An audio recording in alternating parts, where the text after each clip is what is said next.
ciel est ton trône, la terre est ton marchepied. Qui peut te détrôner, Yahweh?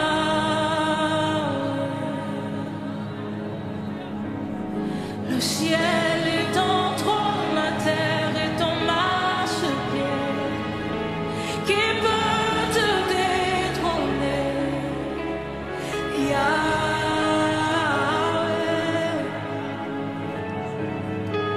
Le ciel est ton trône, la terre est ton marchepied.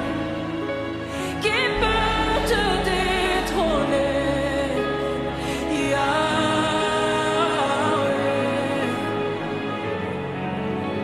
Le ciel est ton trône, la terre est ton marchepied.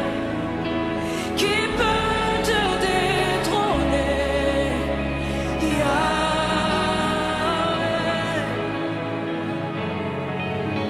Le ciel est ton trône, la terre est ton marchepied.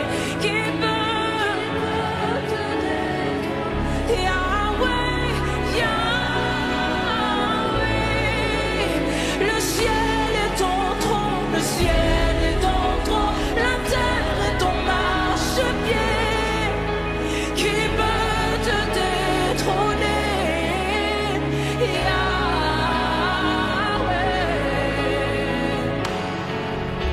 Le ciel est ton trône, la terre est ton marchepied.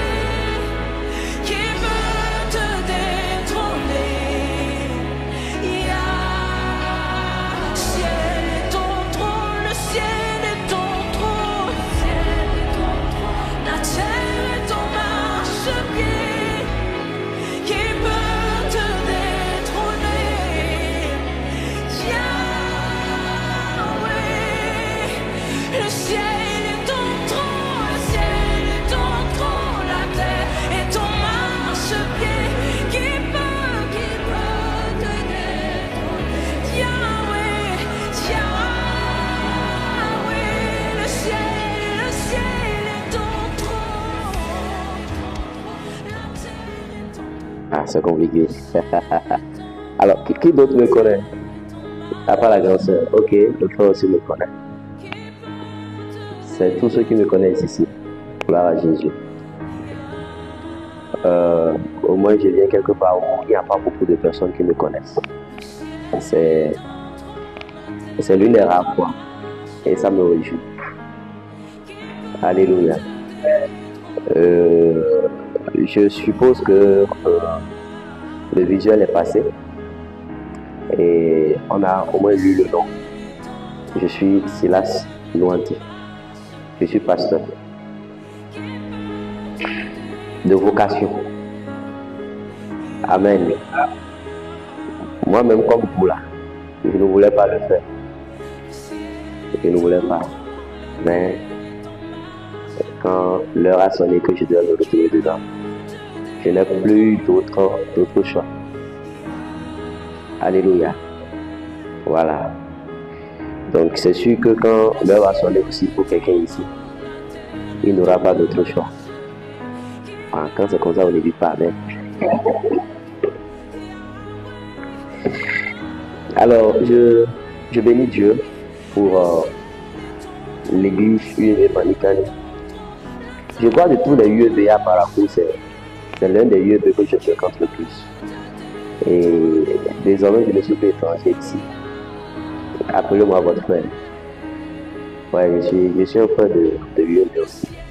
Je comprends ça. En fait, c'est plus fort que moi, c'est dans le fait. Je suis venu ici déjà plus d'une fois. Je suis intervenu ici plus d'une fois. Pas forcément dans le cadre de la jeunesse et tout ça, mais parfois aussi avec le groupe de louange. Donc, j'aime beaucoup ce qui se fait ici. J'aime beaucoup ce que je fais avec vous ici. J'aime aussi la détermination des responsables que je voudrais déjà commencer à honorer en commençant par le président. Je voudrais qu'on ovationne pour lui. Voilà. Il y a bougé beaucoup. Voilà. Alléluia. Et je voudrais qu'on nous rassure aussi pour tous ces collaborateurs que je ne connais pas réellement. Et je suppose que le frère est dans cette partie.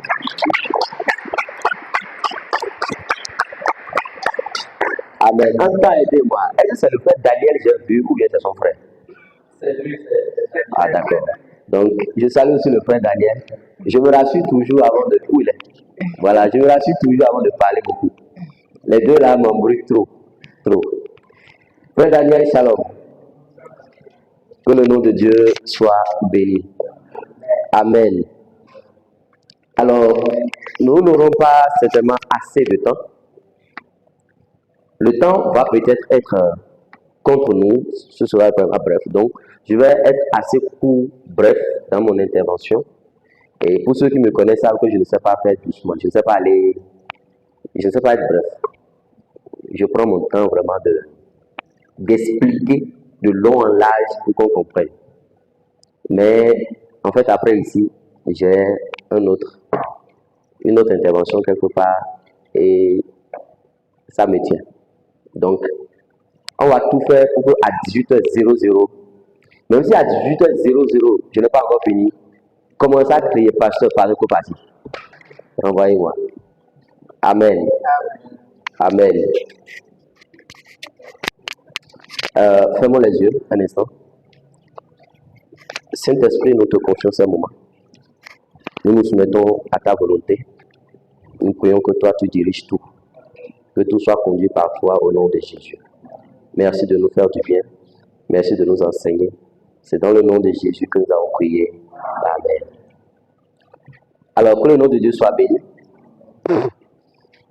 Le thème de la soirée, mes excuses, je voudrais quand même saluer les autorités de l'église, le pasteur, tout son collège, les anciens, les diacres et tous les devanciers de cette église. Je les salue. Amen. Alors, le thème est un thème assez large qu'on ne peut pas aborder juste en 2 heures, 3 heures, ni même 4 heures. Mais je crois que je suis ici pour faire en fait un survol. D'accord? Un survol. Une sorte de résumé, une sorte de l'essentiel par rapport à ce thème. Amen. Tout le monde comprend français? Tout le monde comprend français? Oh là là. Tout le monde comprend? Tout le monde parle français? Oui. Bon, ceux qui parlent français disent Amen. Amen. Voilà. Le thème dit la pureté sexuelle dans un monde de tentation, défi, conséquences, chemin de sortie. Vous comprenez ça? Normalement, si on voulait me faire, on pourrait faire ça en séminaire. On fait pureté sexuelle dans un monde de tentation. Un jour. Défi, 2e jour. Conséquences, 3e jour. Chemin de sortie. Et on clôture. Ouais. Là, on va prendre le temps d'aborder. Mais là, pour ce soir, je crois, c'est une rubrique pour la jeunesse. On va tirer l'essentiel et puis on va continuer.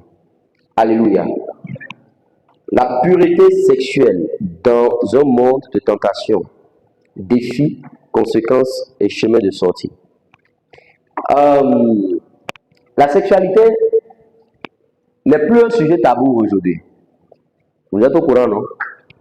Et si c'était autre chose, par exemple, c'est-à-dire peut-être même l'alcool ou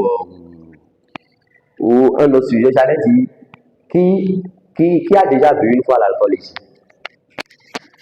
Mais comme c'est la sexualité, je ne vais pas demander qui connaît bien la sexualité ici. Ou bien, je risque de mettre beaucoup de personnes mal à l'aise. Ou bien, voilà. Mais je sais que ce que je dirai, vous comprendrez. Ou bien, on est ensemble, ne jouez pas les timides. On va dire que Banikani n'est pas timide. Ou bien c'est Banikani qui est timide. Alors, nous vivons dans une génération où la sexualité est omniprésente. Nous sommes dans une ère où on n'est pas obligé d'aller chercher la sexualité. même là où tu es, elle vient jusqu'à toi. C'est un sujet aujourd'hui qui n'est plus tabou. C'est un sujet aujourd'hui qu'on ne prend pas de la gêne pour en parler. La sexualité est devenue quasiment présente sur toutes les lèvres. Que ce soit des enfants, que ce soit des adultes, que ce soit la jeunesse. C'est un sujet qu'on prend du plaisir sans gêne à débattre. On aime en parler. Et au point même de parfois exagérer même. Je me rappelle qu'il y a encore quelques années en arrière, c'était difficile à une famille, à un parent, d'être en train de parler des choses de la sexualité devant leur progéniture, pas les enfants. Même si l'enfant est jeune, même si l'enfant est d'un âge adulte, on trouvait ça toujours gênant. Parce qu'on se disait, c'est des choses dont on ne doit pas discuter comme ça. Mais aujourd'hui, c'est devenu monnaie courante. Et même les enfants en font un débat. Des enfants sont capables de s'asseoir et faire un débat sur la sexualité. Et ce qui a donné cet essor, ce qui a ouvert cette porte à ce que la sexualité devienne une chose d'amusement, une chose foulée aux pieds. Il y a beaucoup de faits, beaucoup d'événements, sinon beaucoup de facteurs. Nous pouvons citer entre autres les réseaux sociaux, nous pouvons citer entre autres les films. Aujourd'hui, ce n'est plus ce qui était gênant dans les films aujourd'hui ne l'est plus. S'embrasser derrière la caméra devant tout le monde n'est plus un problème pour quelqu'un. Aller jusque même à l'acte sexuel dans un film parfois même dit chrétien n'est pas dérangeant pour quelqu'un. Ils se sentent à l'aise de le faire sans gêne, sous prétexte qu'on veut en fait rendre vrai le film, c'est-à-dire on veut que les gens sentent qu'on est en train de faire quelque chose, c'est-à-dire de vrai, sans filtre. Il y a aussi la musique. Il y a aussi même la musique. Aujourd'hui, quelqu'un qui chante, même les chrétiens te diront, si tu chantes, il faut faire l'effort de mettre au moins les filles dedans pour danser. Parce qu'on estime que ça va attirer beaucoup plus de regards. Donc, voici autant de facteurs. Il y en a beaucoup d'autres qui ont été en fait la porte d'ouverture et qui a compromis beaucoup de personnes, beaucoup de jeunes surtout, à la sexualité. Ça fait qu'aujourd'hui, même si un jeune décide de vivre dans la pureté sexuelle, tout de suite, il est lui-même exposé à ces faits. Je ne sais pas si vous êtes en train de comprendre. Il est lui-même exposé à ces faits. Alors, devant toutes ces situations, on se pose alors une question. La question est donc de savoir comment vivre dans la pureté dans un monde rempli de tentations. Comment faire? Comment réussir à vivre dans la pureté dans un monde rempli d'autant de tentations? Bien que nous savons que Dieu nous appelle à la pureté et à la sanctification, encore même à la sainteté. C'est le désir de Dieu pour nous. C'est le souhait de Dieu pour nous et c'est ce qu'il nous demande chaque jour. Mais comment faire pour y parvenir?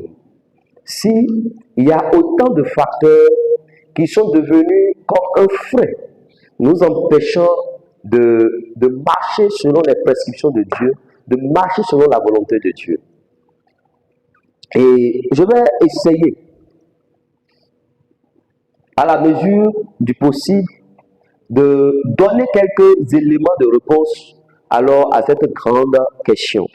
Et je commence déjà à parler des défis de la pureté sexuelle dans mon premier point. Les défis de la pureté sexuelle. Je vais essayer en fait d'aller de façon, c'est-à-dire 1, 2, 3, 4, comme ça va nous empêcher d'être assez large, c'est-à-dire ça va nous aider à gagner en temps. Le premier défi est celui que j'étais en train de citer dans mon introduction, c'est celui de l'environnement dans lequel nous vivons. L'environnement dans lequel nous vivons. Vous savez, nous vivons dans un environnement qui est compromis, un environnement qui est pris en otage par le diable. Et quand je vous parle de l'environnement, je vous parle de beaucoup de choses. Il y a l'environnement physique, il y a l'environnement moral, il y a l'environnement virtuel, ainsi de suite. Beaucoup de jeunes qui sont tombés dans le péché de la sexualité, je vous assure qu'au départ, eux-mêmes ne voulaient pas. En réalité, ils ne voulaient pas. Et c'est pourquoi l'Église doit apprendre cette notion de la tolérance. Cette notion de la tolérance. En réalité, ils ne voulaient pas. Mais ils sont tombés dans l'impureté sexuelle parce qu'à un moment donné, ils étaient exposés à cet environnement-là. Et le premier, c'est ce que j'ai appelé les réseaux sociaux. Aujourd'hui, sur les réseaux sociaux, tout se passe. Je suis un jeune de la nouvelle ère. Je suis vraiment amoureux des LTIC. J'aime l'innovation que les LTIC font. J'aime ce qui se passe. Mais derrière ce qu'on est en train de nous présenter comme révolution des LTIC, il y a une ruse du diable. Il y a ce que le diable est en train de préparer. Le diable, écoutez-moi bien aimé, n'est pas le camarade de quelqu'un, je vous en supplie. Et lui, c'est un gars assez patient et assez endurant. Si vous cherchez quelqu'un qui est endurant, vous cherchez quelqu'un qui est endurant, il y a le diable. Sérieusement, si vous voulez apprendre l'endurance, c'est-à-dire dans votre vie, vous manquez d'endurance, vous pouvez regarder le diable et apprendre de lui l'endurance. C'est un gars endurant. Je vous explique. Pour ce qu'il veut faire dans les 100 années à venir, il commence déjà à le faire aujourd'hui. Il n'est pas pressé. Il n'est pas pressé. Il n'est pas pressé. Pour ce qu'il veut accomplir, pour une génération qu'il veut détruire, en 2100, en 2200, il commence déjà par mettre des bases dès aujourd'hui. Quand vous regardez ces choses, vous allez les trouver comme banales. Ça ne signifie, ça n'a aucun sens. Mais lui, il sait quel est son plan derrière ça. Il sait quel est son projet derrière ça. Et c'est ça le problème. Les réseaux sociaux sont venus dans un premier temps. C'était pour rapprocher le monde. Pour mettre le monde entier, comme on le dit, et comme dans un même creuset. Donc je suis ici, je suis capable d'échanger en temps réel avec quelqu'un qui est de l'autre bout du monde. Oui, mais derrière ça, il savait qu'il y aurait des esprits pervertis qui vont se servir de ces moyens-là pour pervertir la jeunesse. Et le problème est que la jeunesse chrétienne est tombée aussi dedans. Cette perversion n'a laissé personne pour compte. Cette perversion n'a laissé personne de côté. Nous sommes tous, à un moment donné, tombés dedans. J'ai été, à un moment donné, choqué. Quand j'achète mon téléphone, il y a certaines applications qui sont automatiquement installées, sans mon avis, sans mon accord. C'est un marché entre ceux qui ont fabriqué ces logiciels-là et les fabricants du téléphone. C'est un accord. C'est un accord. Et le truc est que ces logiciels, ces applications ne me servent à rien. Ne me servent à rien. Je peux vous citer quelques-unes, je n'ai pas peur.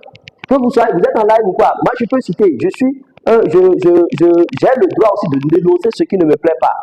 Des logiciels comme Scoop, les logiciels comme Phoenix, je ne sais pas à quoi ça me sert.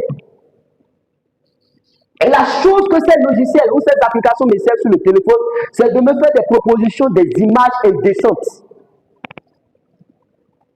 Et ça me dispose, moi. Ça me dispose. Et quand tu as, en fait, tu veux désinstaller, on te menace. C'est-à-dire, si tu désinstalles, il y a certaines fonctions de ton téléphone qui vont s'agir de fonctionner. Et tu prends peur, tu es obligé de laisser.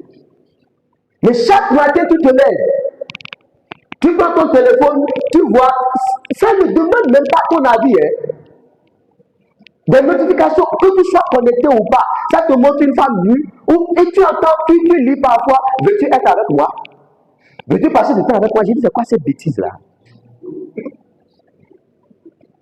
C'est moi seul qui suis victime de ça. C'est des choses qui m'énervent, franchement. Une femme à moitié nue, qui se présente, écoutez. Supposons que moi, pasteur Silas, je suis en train de t'enseigner maintenant la pureté sexuelle. Ou bien, ok, j'ai envie de t'enseigner, je sors là, on est en train de discuter, la soeur s'y vient. Ah, pasteur, comment vous allez? Ou bien, un frère là-bas vient. Ah, pasteur, comment ça va? Et vraiment, l'enseignement, et tout ça, il dit d'accord. Il dit, ah, j'ai reçu un message. Je déverrouille mon téléphone, je descends là-bas. Le frère voit sur mon téléphone une femme à moitié nue. Chérie, je t'attends. Je veux pas des choses vraies. Chérie, je t'attends. Ou bien bébé, tu es là. Bon, le frère entend quand il me voit, et dans ma manière de parler, même dans ma présentation, et quand il regarde mon gars, il sait que je suis marié. Je suis un homme responsable. Ou bien, quand vous me voyez, je ne ressemble pas à un homme responsable. Oh, quand vous me voyez, je ne ressemble pas à un homme responsable. Mais tout de suite, en fait, il y a un contraste qui se crée dans son esprit. Il se dit, attends, le monsieur là, ce que j'ai vu là, c'est ça. C'est pas ça. Ou bien c'est ça. Tout de suite, il est embrouillé en fait.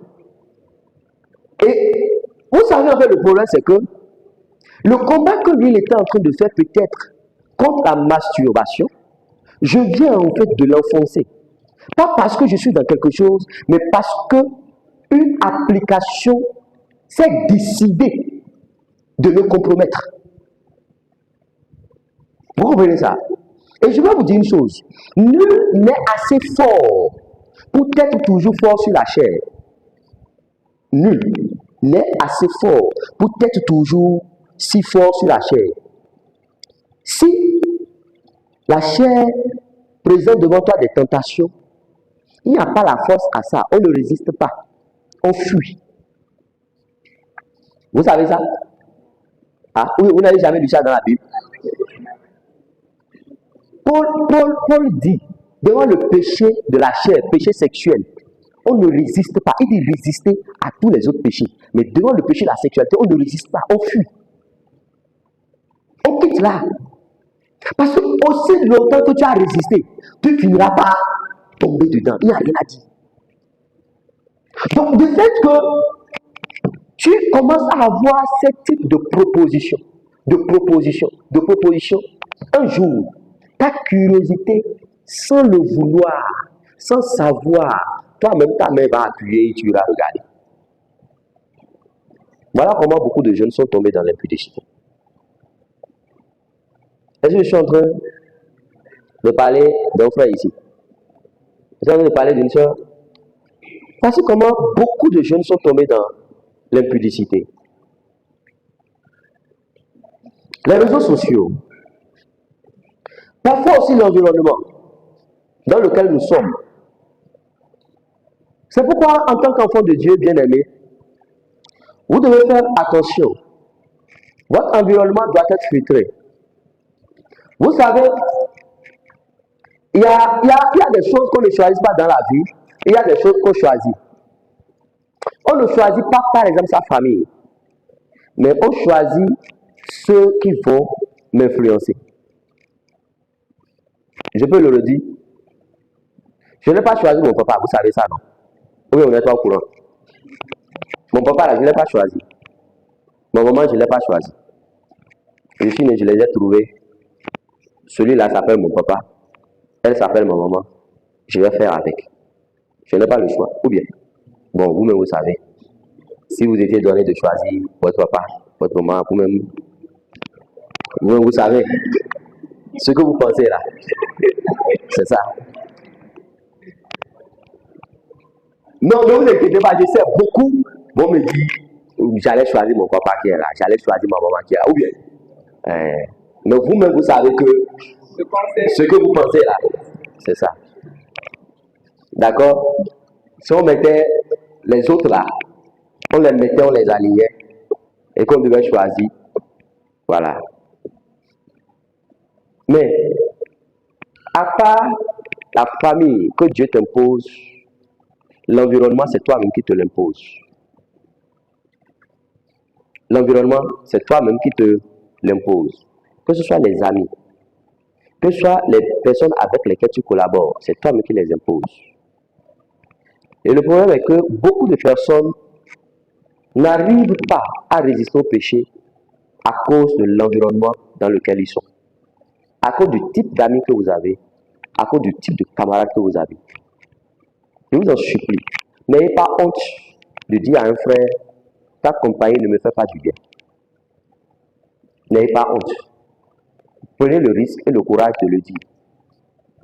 Ta compagnie ne me fait pas du bien. Il y a des personnes avec lesquelles vous marchez. Il y a des sœurs qui ont perdu leur virginité à cause de la camaraderie. Vous savez, on n'a pas assez de temps, c'est pourquoi je ne vous fais pas lire des passages. D'accord? Sinon, j'allais vous faire lire Genèse, l'histoire de Dina. La Bible nous dit qu'ils sont arrivés dans un territoire. Jacob avait des garçons. La Bible nous cite que des garçons.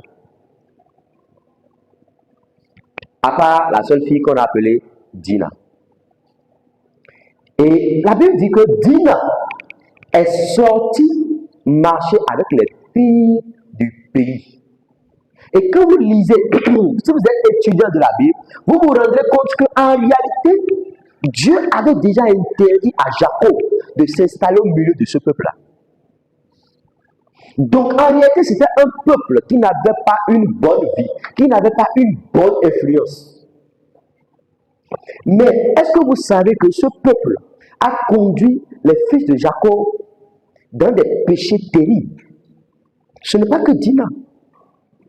Parce que Lévi et son frère ont dû commettre aussi le meurtre à cause de cet acte. Dina, la Bible dit, Dina est sortie avec les filles de ce milieu-là. Et le prince, l'héritier, celui qui devait être roi, quand il l'a vu au milieu de plusieurs filles, il l'a identifié, il l'a reconnu. Il a su que celle-ci, elle n'est pas de notre culture, elle est différente. Sa manière de faire est différente. C'est pourquoi, bien aimé, je vais vous dire une chose. Frères, sœurs, vous n'êtes pas la même chose qu'avec ceux qui tournent là. Non, vous êtes différents. C'est vous qui n'êtes pas conscient de votre valeur. C'est vous qui ne savez pas que vous valez quelque chose. Sinon, ceux qui vous regardent, quand ils regardent, ils savent que cette fille-là, sa manière de faire est différente. Sinon, vous croyez parfois que c'est parce que vous êtes tellement jolie, plus que les autres filles, que quand vous êtes mal dans le groupe, le gars vient et c'est toi ici. Vous croyez vraiment que c'est votre jolibilité, c'est votre beauté là qui le fascine autant? Vous croyez vraiment ça? Je vous en prie, c'est pas ça. Lui voit quelque chose d'autre, au-delà de ce que vous voyez. Quand il te regarde, il sait que celle-ci, elle est différente. Elle est différente. Oui, mais mes frères garçons sont souvent contents quand c'est au milieu de tout un groupe, c'est toi la fille qui. Ou bien, bro. On est content, on croit que c'est parce qu'on est plus frais que quelqu'un. Tu n'es pas plus frais que quelqu'un. C'est ton étoile qui est en train de partir comme ça. C'est ton étoile qui est en train de partir. En vrai. C'est pas parce que tu es plus frais que quelqu'un. Non, non, non. C'est pas parce que tu es plus intelligent que quelqu'un. Pourquoi? Vous savez, une chose que le Saint-Esprit fait de nous, quand nous avons le Saint-Esprit, nous recevons une identité qui est remarquable. Quand vous entrez quelque part, vous êtes tout de suite identifiable. Quand vous entrez quelque part, vous êtes tout de suite identifiable, que vous le voulez ou pas. Et c'est pourquoi vous devez faire attention à votre environnement. Ne faites pas des amis pour plaire aux gens. Je vous parle sérieusement. Si tu fais amitié, 1 mois, 2 mois, et que l'amitié là ne t'apporte rien, il faut quitter l'amitié là. Je vais te dire une vérité, note ça, enregistre ça. Une amitié qui ne te fait pas monter, te fait descendre. Il n'y a pas d'amitié stérile, c'est-à-dire neutre. Il n'y a pas de relation neutre. Une relation, un contact qui ne te fait pas monter, te fait forcément descendre. Il n'y a pas, bon, on est juste là, il ne me fait pas monter, moi-même, il n'y a pas ça. Il n'y a pas. Je vous en supplie. Faites attention. Faites attention. Je préfère marcher seul, sans amis, et vivre dans la pureté, que de m'exposer.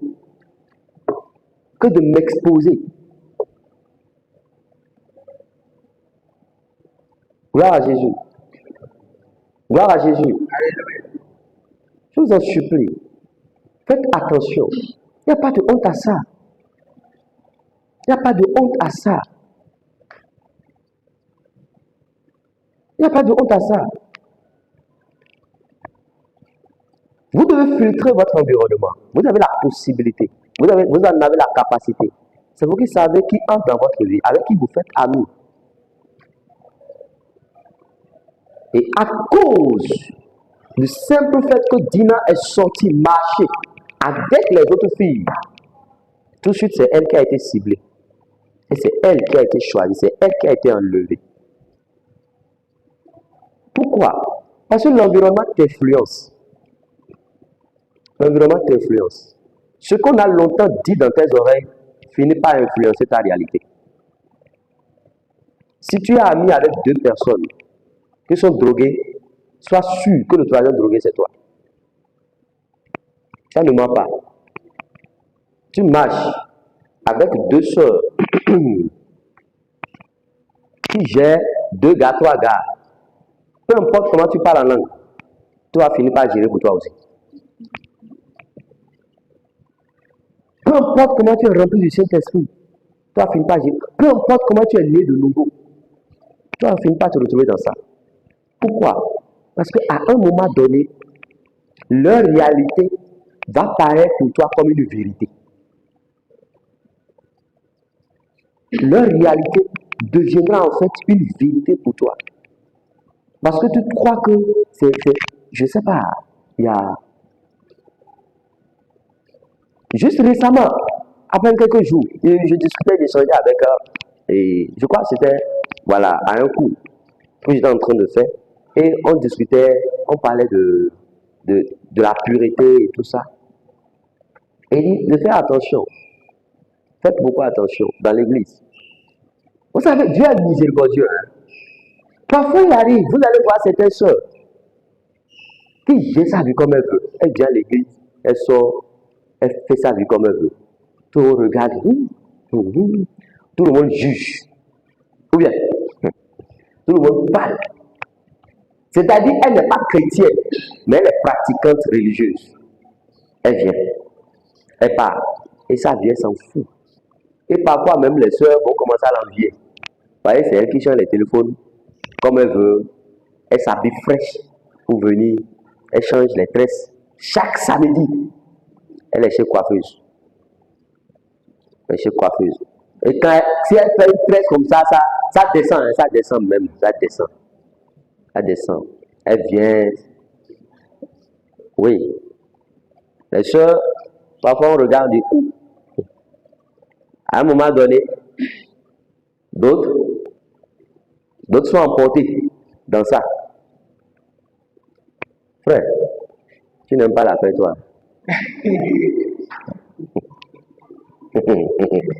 Je ne t'aime pas là. D'autres se sont emportés. Et il disait, il arrive parfois, ces sœurs-là, venir se marier à l'église et bien se marier. Vous avez déjà vu ça une fois? Parce que votre regard là, ça me semble déjà vu. Vous avez déjà vu ça une fois au moins? Voilà. Elle, c'est pour elle qui est là. Maintenant, toi, il faut essayer. Toi, il faut essayer. Le premier que tu essayes va devenir os dans ta gorge. Va devenir os dans ta gorge. Pourquoi? Dieu a sa manière d'opérer. Et le tout, c'est quoi? Nous avons eu la grâce d'avoir cette connaissance. Le tout est que vous ne savez pas, quand elle n'était pas encore dans le Seigneur, quand elle faisait tout ça, en réalité, ce n'était pas elle-même. Et elle faisait partie de la seule brebis que le berger, pour laquelle le berger laisse les 99 autres pour aller chercher. C'est ça le paradoxe de la parole de Dieu. Et de 99 brebis, il a 100. Un seul est perdu.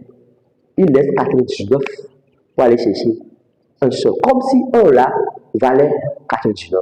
C'est pas ça. C'est parce qu'il estime que les 99 ont atteint le niveau où ils peuvent se prendre en charge. À cette allure-là, est-ce que je vais respecter mon temps? 2.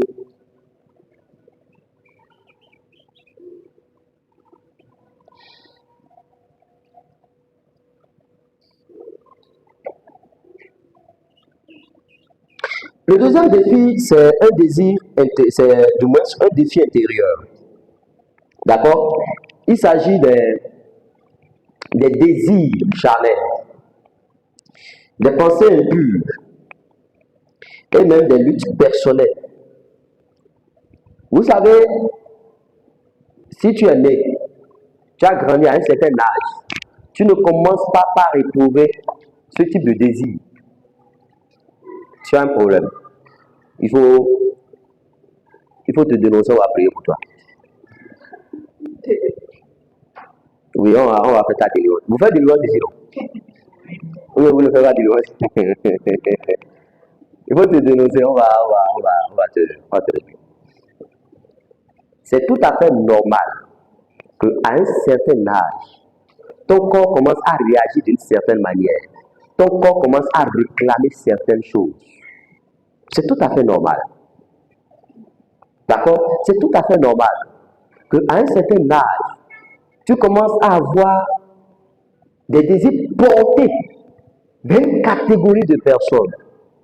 C'est tout à fait normal qu'à un certain âge, qu'un type de silhouette commence à te faire effet. C'est tout à fait normal qu'à un certain âge, qu'un type de paix commence à te faire un certain effet. Un type de taille commence à te faire un certain effet. C'est tout à fait normal. C'est normal. Et Dieu même veut ça. C'est pourquoi il dit, multipliez, remplissez la terre. C'est son désir, c'est son souhait. Et Paul va venir en chérie, il dit, le corps de l'homme appartient à sa femme et le corps de la femme appartient à l'homme. Et ce corps qui appartient à l'homme et qui appartient à la femme se prépare. Donc pendant tout ce temps, c'est un temps de préparation. C'est tout à fait normal. Mais ce qui n'est pas normal, c'est de chercher à satisfaire ces désirs toutes les fois où ces désirs se présentent. Ça, c'est pas normal. Ça, c'est pas normal.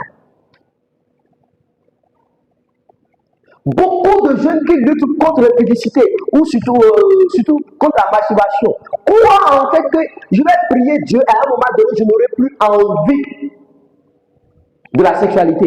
C'est faux. Ça ne viendra pas. Si Dieu te fait ça, il ne t'a pas aimé. Si Dieu crée ça en toi, c'est dangereux. Parce qu'en fait, il vient de créer notre problème. À un moment donné, toi, tu as dit, comme tout le monde se marie, moi, je vais me marier. Toi, te marier, mais voilà que le désir qui devait te faire vivre dans le foyer, tu as déjà demandé à Dieu de prendre. Tu fais comment? Ah, mais l'enfant d'autrui est venu. Ah, ou bien? Ah, ça veut dire que c'est ton camarade ou bien? L'enfant d'autrui est venu ou bien? Les soeurs, on est entre nous. C'est pas possible. C'est quoi? Ah, vos soeurs ici sont timides, c'est ça? Hein? C'est l'enseignement qui est fort. Ah, sinon, tu n'as même pas encore commencé l'enseignement. Alléluia. Ce que tu demandes à Dieu, c'est de t'apprendre à dompter ton corps, à dompter les désirs de la chair. Ce n'est pas que les désirs ne viennent pas, c'est faux. C'est faux. Si les désirs ne viennent pas, tu es en danger. Tu ne vas pas bien, tu es malade. Il y a un hormone qui ne va pas bien. Et vous savez, le traitement d'hormones coûte plus cher que français. Le traitement d'hormones coûte plus cher que tous les autres traitements. Vous savez ça, vous êtes au courant. Mais en tant qu'enfant de Dieu, nous devons chercher à dompter sur les désirs de notre chair. C'est ça. Le problème est que parfois, toujours par notre environnement, on se laisse influencer. Si toutes les fois, jeune homme, que le bon monsieur va se lever, toi tu dois forcément le satisfaire, tu es en danger. Tu es en danger. Si toutes les fois, jeune soeur, où tu dois commencer à avoir des désirs, tu dois les satisfaire, tu es en danger. Même dans le couple, ça ne se passe pas comme ça. Le président est marié, non? Hein, on peut leur dire quelque chose. De leur dire ça, maintenant on vient d'attendre après. Ah, d'accord.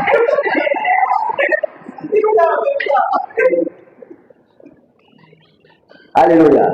Donc, ne t'inquiète pas, ici, on est avec des frères. Oh, que j'ai oublié de présenter. Est-ce qu'on peut mentionner mes frères qui m'accompagnent? Bon, ils sont timides, sinon c'est des hommes mariés. Alléluia. Ils sont tous mariés. C'est ma fille la seule qui est encore célibataire. Ok, d'accord. Non engagé.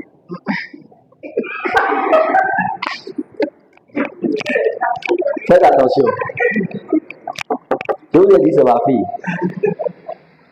Mais je suis assez jaloux. Alléluia. Voilà. Donc, je vois s'il y a un fort à lieu de Banzani.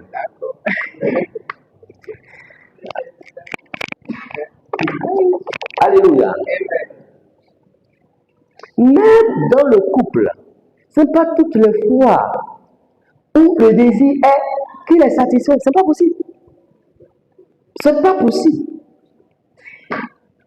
Ce n'est pas possible. Du tout pas. Hein? Toutes les fois où le monsieur s'est levé, on commence à chercher. Madame est où? Madame est où? Ah! C'est pas possible. Et le problème, si tu n'as pas appris à dompter ton corps, quand tu es encore célibataire, ce n'est pas quand tu seras marié que tu vas le dompter. Ce n'est pas possible. C'est pourquoi vous verrez beaucoup de personnes qui sont mariées et qui sont obligées d'avoir deuxième, troisième bureau dehors. Oui, parfois c'est juste une indiscipline qui leur conduit à ça. Il ne veut pas. Mais pour lui, dans sa tête, on lui a dit que quand le beau monsieur est debout, il faut forcément trouver comment le satisfaire. C'est fou. C'est fou. C'est tellement faux que c'est vrai, quoi. C'est fou. C'est fou. Et on ne dompte pas son corps quand on est dans le mariage. Ah, est-ce que je peux parler à quelqu'un? Je veux choquer quelqu'un. Tu veux choquer quelqu'un?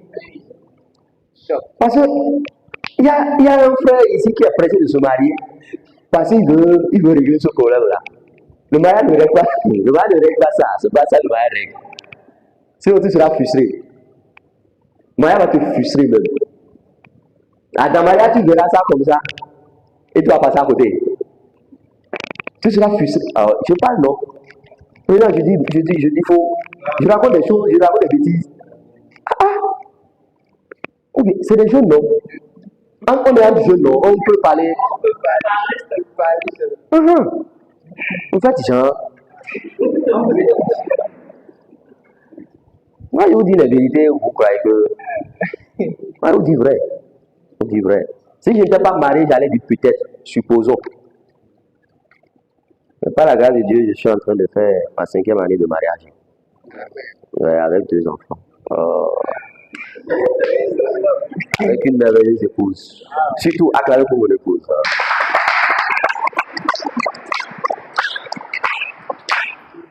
Écoute, je dis d'acclamer pour moi, mon épouse, et vous faites ça avec la manière.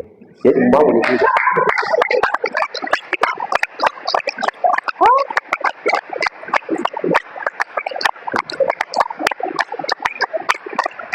Voilà, merci. Bon, ça va maintenant. Merci. C'est moi qui dis d'acclamer, c'est moi qui dis ça va. C'est ma femme. Alléluia. Donc, vous devez réussir à renverser la tendance de combat intérieur. Et parfois, c'est ce qu'on nous a dit. Vous entendrez même des personnes, parfois, à l'école, on vous raconte des bêtises. À un certain âge, si tu n'as pas encore connu de femme, si tu n'as pas encore connu d'homme, tu es malade. C'est une maladie, c'est des bêtises. C'est des mensonges. Excusez-moi, c'est des mensonges. C'est des mensonges. Sans aucun fondement.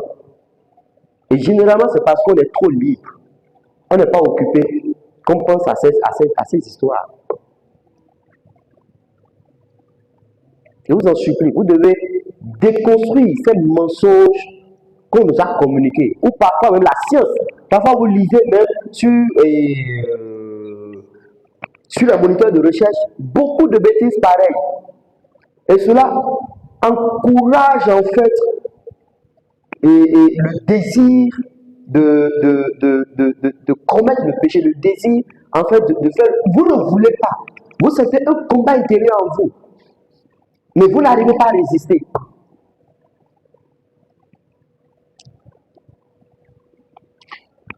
Le 3e défi, c'est le manque de repères. Beaucoup aujourd'hui ne reçoivent plus d'éducation sexuelle. Et je crois que c'est l'une des choses que l'Église est en train de rater. Et par la grâce de Dieu, Dieu va restaurer ce domaine-là. Oui, parce que je suis en train de voir vraiment une génération consciente qui est en train de s'élever. Je suis très fier de ma génération. Je suis très fier de ma génération. Je suis très fier de ma génération.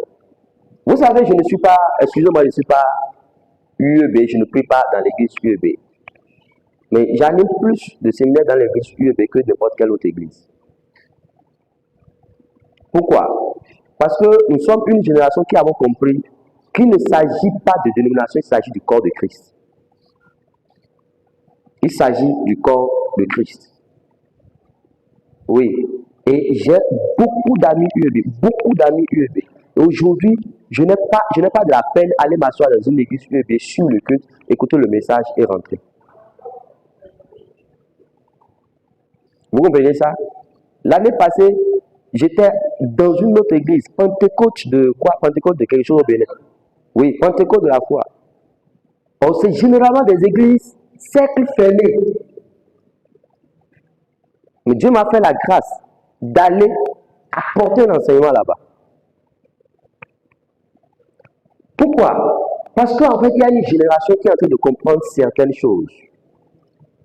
Nos pères ont bien travaillé et nous ont tracé le chemin. Mais si nous levons et que chacun reste dans son coin avec ce qu'il connaît, on aurait perdu beaucoup de choses. On aurait raté beaucoup de choses. On aurait raté beaucoup de choses. Merci. Je suis très fier de cette génération. Je suis très fier de cette génération. Nous comprenons la valeur réellement du corps du Christ. On comprend que ce que nous avons parfois n'est pas suffisant. À côté, ils peuvent venir nous donner. Cela ne veut pas dire qu'ils viennent pour que nous levons pour les suivre. Non, nous restons là où nous sommes pour bâtir. Je me rappelle une année, j'étais allé animer un séminaire et je crois que c'était à Djougou, UEB. Et quand je suis arrivé, Dieu me disait une chose. Quand j'allais, Dieu me parlait par rapport. Il me dit, Dieu veut utiliser UEB, la corporation UEB. Dieu veut utiliser cette corporation pour le réveil qui est en train de se préparer. Soyez sûrs. Soyez sûrs. Si vous ne savez pas, au dehors, c'est autre chose qui se dit sur UEB. Oui. Oui. Non, eux, ils sont... ça ne va pas à gauche, ça ne va pas à droite. C'est le chemin qu'on a tracé, c'est ça on suit et tout. Mais Dieu est en train de lever une génération qui est en train de mettre une confusion. Parce que ce qu'on a longtemps repoussé, rejeté, on est en train de voir ça. Les gens ne sont pas allés chercher ça ailleurs. Ils sont là, ils sont nés, ils ont grandi là. Mais la chose a commencé à se faire sous leurs yeux. On fait comment? On prend pour jeter? Non. On encadre maintenant. Et c'est ce qui est en train de se passer. Et c'est pourquoi, je crois, au niveau national, il semble avoir comme certains jeunes que beaucoup de pères peut-être qualifient même de rebelles. C'est-à-dire, ils veulent amener de nouvelles choses, ils veulent changer comme de rebelles. Ce n'est pas de la rébellion. C'est le feu du Saint-Esprit qui brûle en eux. Et Dieu les a préparés pour ça. Je vous passe, c'est une parole prophétique. C'est une parole prophétique. L'église Dieu ne restera pas en base de ce réveil qui est en train de se faire. Non, non, non. Non, non, non. Non. Beaucoup de choses vont s'opérer. Beaucoup de choses vont se produire. Je sais si vous êtes en train de comprendre ça.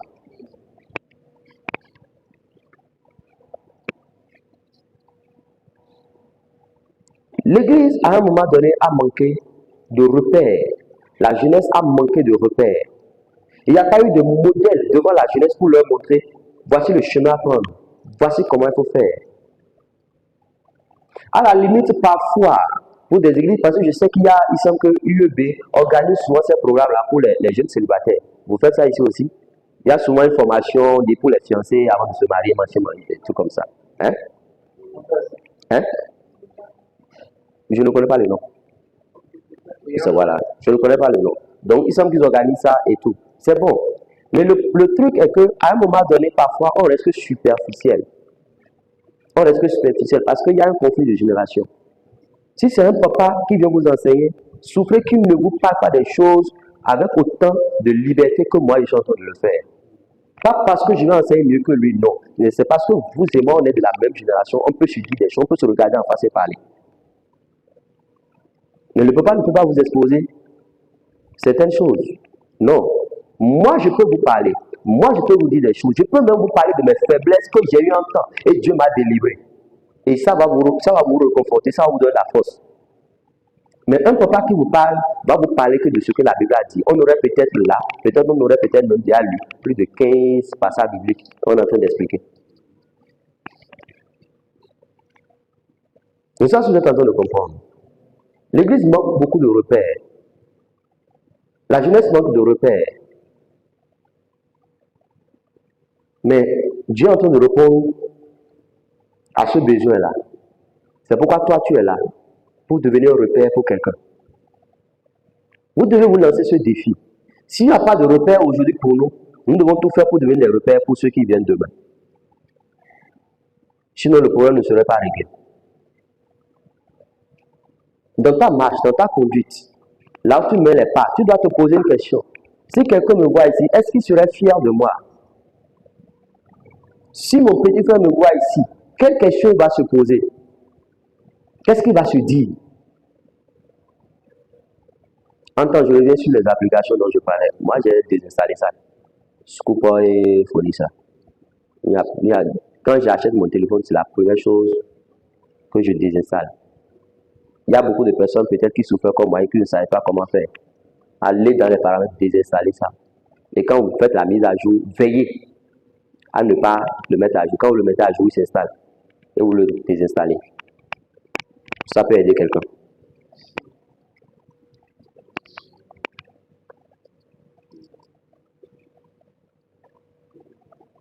Beaucoup n'ont pas d'éducation sexuelle. Beaucoup ne savent même pas c'est quoi la sexualité. Pour eux, c'est que c'est juste un truc pour le plaisir. On s'en sert quand on a l'âge. Et c'est manque de repères, manque de modèles qui nous met dans ça.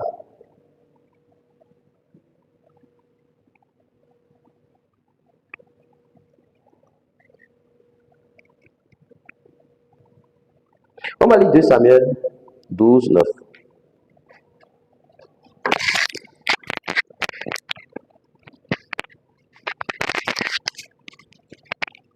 Je vais vous expliquer quelque chose. Je ferai l'effort d'un pas peut-être long dans l'explication. 2 Samuel 12, 9. Quelqu'un a trouvé? Oui. 9 à 15. Oui. Pourquoi donc as-tu méprisé la parole de l'Éternel? Suivez, écoutez. S'il vous plaît, suivez attentivement ce passage. Donnez-lui un micro si c'est possible. Oui, allez-y. Amen. Oui. Pourquoi donc as-tu méprisé la parole de l'Éternel en faisant ce qui est mal à ses yeux? Tu as frappé de l'épée Uri le Héthien.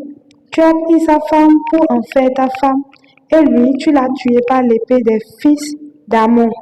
Maintenant, l'épée ne s'éloignera jamais de ta maison, parce que tu m'as méprisé et parce que tu as pris la femme d'Uri le Héthien pour en faire ta femme. Ainsi parle l'Éternel. Voici, je vais faire sortir de ta maison le malheur contre toi, et je vais prendre sous tes yeux tes propres femmes pour les donner à un autre qui couchera avec elles à la vue de ce soleil. Car tu as agi en secret, et moi, je ferai cela en présence de tout Israël et à la face du soleil. David dit à Nathan, j'ai péché contre l'Éternel. Et Nathan dit à David, l'Éternel pardonne ton péché, Soulignez ça. tu ne L'Éternel mourras, pardonne ton péché. Soulignez ça. Vas-y. tu ne mourras point. Mais parce que tu as fait blasphémer les ennemis de l'Éternel en commettant cette action, le fils qui t'est né mourra. Et Nathan s'en alla dans sa maison. L'Éternel frappa l'enfant que la femme d'Uri avait enfanté à David, et il fut dangereusement malade. Amen. Ok. Que Dieu bénisse sa parole. Ce passage est assez bouleversant. Et je vous ai dit de souligner une partie. La deuxième partie, c'est le dernier verset. L'enfant fut dangereusement. C'est la Bible qui dit dangereusement malade. Et par la suite, l'enfant mourut. Vous comprenez? Maintenant, c'est une histoire que vous connaissez. C'est l'histoire du roi David qui a arraché la femme d'Uri. On connaît ça, non? Voilà, merci. Et il a péché. Mais le péché qu'il a commis était un péché sexuel. Une femme mariée, il a enlevé, il a couché avec elle. Et il oblige le mariage de la dame de revenir, de coucher avec sa femme. Ça veut dire, si le monsieur avait accepté, il serait allé avec sa femme et il aurait élevé un enfant bâtard. Un prince, mais qui vit chez Uri. Vous comprenez le film? Mais le monsieur a dit non, pas question. Pas question. Et plus tard, le monsieur meurt. Le monsieur meurt. Il va le faire tuer. Et il prend la femme, maintenant pour épouse. Est-ce que David manquait vraiment de femmes en Israël? Et s'il n'y avait pas de femme plus belle que Bathsheba? Est-ce qu'il n'y avait pas de femme plus belle qu'elle? Est-ce qu'il n'y avait pas de femme plus fraîche qu'elle? Mais pourquoi c'est forcément elle que David veut? Pourquoi? Au point de commettre l'iniquité.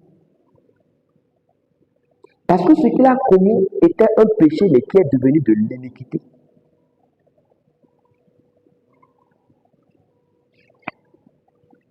Le quatrième facteur,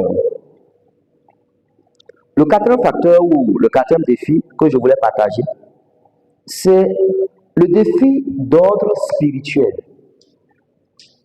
Beaucoup de personnes se retrouvent dans l'impudicité sexuelle parce qu'en réalité, ils sont issus d'une lignée spirituellement sale.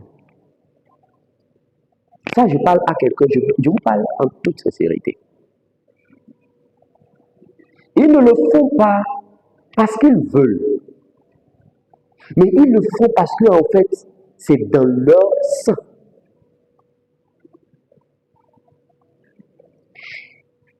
L'histoire que nous avons lue, vous l'avez lue,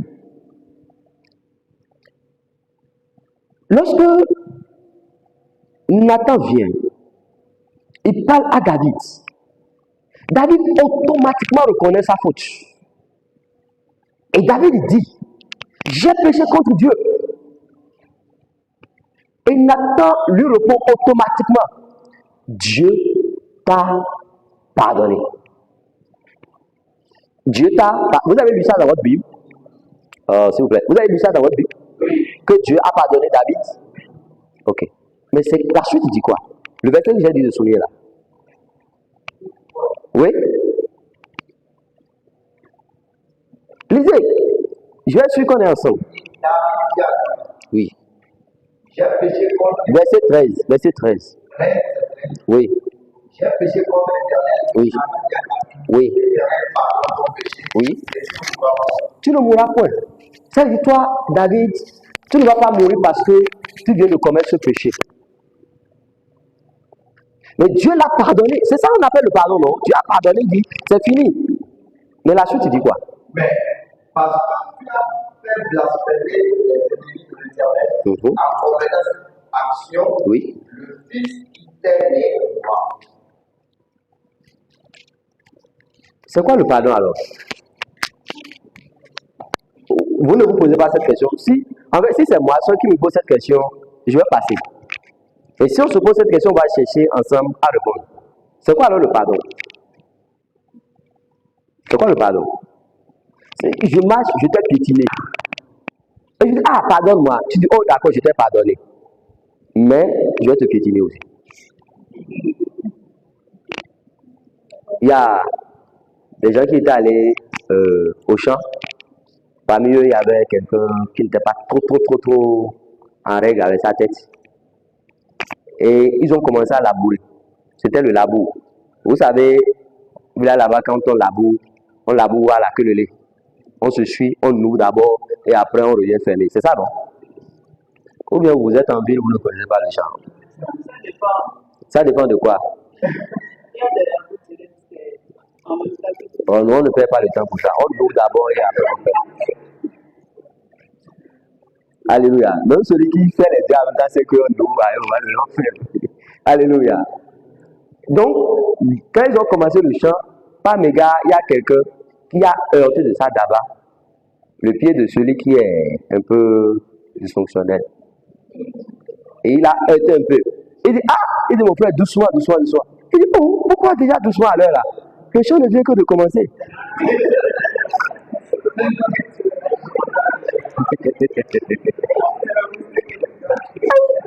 Alors là, déjà doucement. Non, ne te fatigue pas. On vient de commencer le chant. Pourquoi ne te fatigue pas? On a encore du chemin à faire.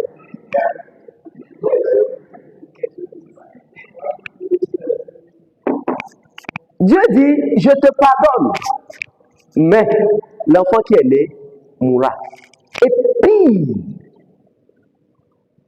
la suite, celui qui nous aidait à la lecture. Et Vicente, ça vas-y.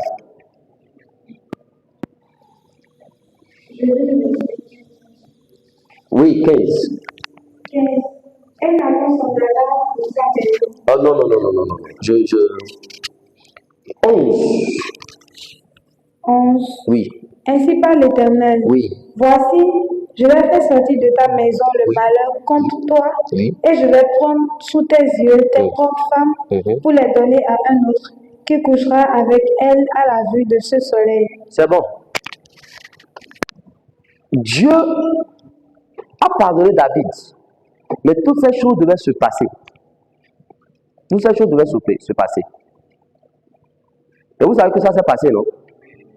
Ce n'est que chez David qu'un frère se lève pour dire: je suis tombé amoureux de ma propre sœur. Et il fait tout jusqu'à violer sa petite sœur. La petite sœur dit: s'il te plaît, attends.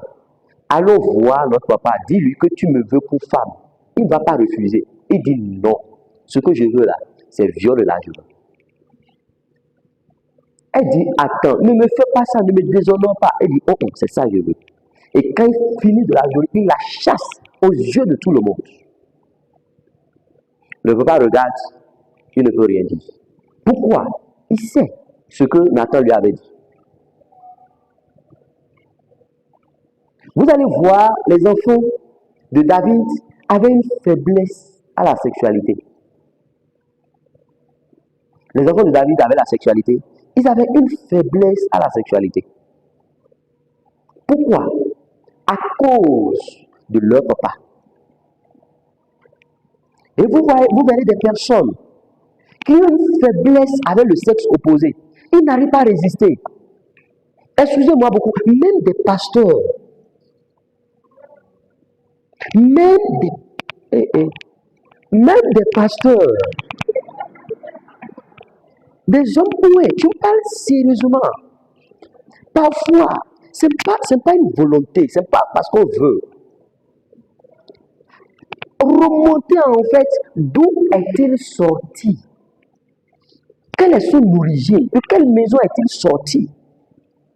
Excusez-moi, je ne vous parle pas des réclamations de loi ancestrale, machin, ou bien pour que ça fasse un débat. Non, je ne vous parle pas de ça. Je vous parle des choses qui sont vraies. Il a quitté où?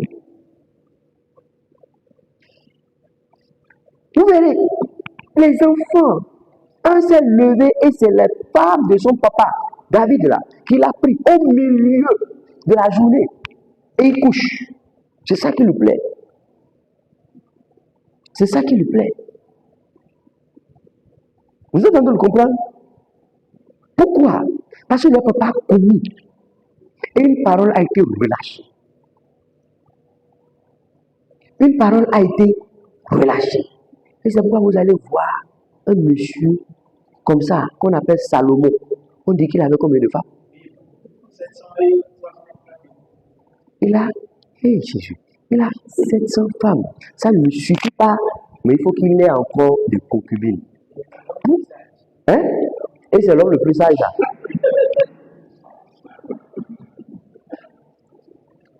Est-ce que vous comprenez ça? Il est issu d'où? Parfois, c'est ça qui parle contre beaucoup de jeunes, contre beaucoup de personnes dans l'église. Quand on ne sait pas arrêter pour détruire ça, vous allez voir presque tous ceux qui sont issus de familles polygames, ont toujours une tendance à la polygamie. Toujours une tendance. Ils sont instables en termes sentimentaux. Je ne vous juge pas. Excusez-moi. Ce n'est pas un jugement, mais c'est un fait. C'est un fait. Si vous êtes issu d'une union où votre papa a bassé votre maman avant de la voir, il y a une instabilité émotionnelle. C'est vrai, c'est vrai. C'est-à-dire que votre papa a dû charmer votre maman en son temps pour pouvoir l'épouser. Vous comprenez ça? Il y a une instabilité au niveau de votre mariage. Votre mariage ne peut pas tenir si vous ne vous levez pas dans la prière pour redresser les choses. C'est pourquoi, c'est comme ça que vous allez voir des personnes qui se sont mariées. Le monsieur s'est marié puceau. Vous comprenez ça? S'est marié à la fille, c'est-à-dire bon. Vous connaissez ce que ça veut dire, non? Et après 2 mois, 3 mois de mariage, vous voyez le monsieur qui commence à courir des filles. Qu'est-ce qui n'a pas marché en temps? C'est pas comme si c'était quelqu'un qui courait des filles pour qu'on dise qu'il en avait habitude. Mais c'est tout ça, en fait, est venu après le mariage. Pourquoi? Parce qu'il s'est uni. Il s'est mis en union avec quelqu'un qui a commencé à affecter sa vie. Et c'est sur ce propos que je crois, passer à mon deuxième point, les conséquences. Les conséquences. Il y a plusieurs conséquences à l'impureté sexuelle. Le premier est ce que nous connaissons et qu'on nous enseigne partout par les ONG et tout. Des maladies. Ça n'est pas une personne. Et aujourd'hui encore, c'est plus risqué. C'est plus risqué. C'est plus risqué. Parce que, vous savez, la seule personne à qui tu peux faire confiance là, c'est toi-même. Hein. Sinon, la bouche que tu trouves dehors là-bas et tu manges. Et tu es content là. Tu ne sais pas dans quelle autre bouche cette bouche là a pris pour venir avant toi. Ou bien tu es au courant. Tu ne sais pas. Tu ne sais pas. Donc, la seule personne à qui tu peux faire confiance là, c'est qui? C'est toi seul qui sais où est-ce que ta bouche a pris avant de venir. C'est toi seul qui sais si ça a même vu, pas dentifrice ce matin avant de venir. Tu es sûr de ça, au moins. Tu ne parles pas en bégayant. Mais l'autre là, c'est juste pas la foi. C'est la foi qui nous pousse. Donc, c'est d'abord des maladies qu'on appelle généralement des maladies sexuellement transmissibles. Et ce n'est pas forcément par le sexe, c'est-à-dire par l'aller-retour là. Non. C'est ça que je tentais de vous expliquer là. Ça peut être aussi par la bouche. Aujourd'hui, l'hépatite ne se transmet pas par le sexe, ça se transmet par l'échange même de sueur, l'échange même de salive. C'est suffisant. Et vous savez que la science continue à découvrir, non? Elle est là pour, elle est là pour ça. C'est son rôle, c'est ce qu'elle fait. C'est de découvrir chaque année. Donc soyez sûr qu'il y a une autre maladie qui est là. Là où il y a une autre maladie qui est là. C'est pourquoi vous devez faire très attention.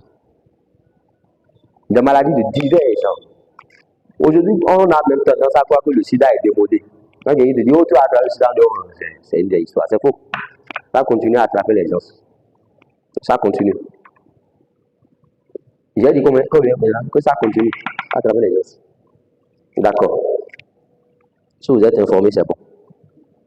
Les conséquences, il y a aussi des conséquences d'ordre émotionnel.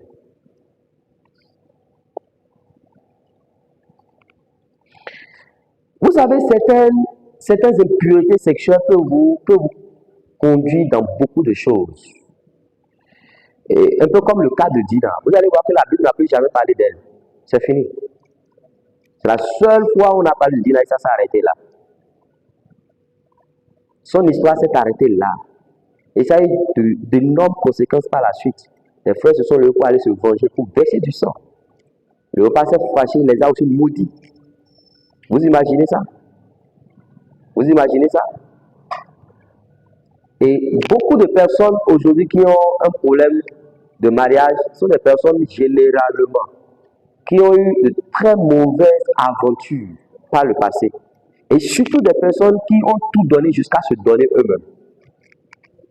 Vous savez, ce type de gourmet-là, c'est difficile de guérir. Hein.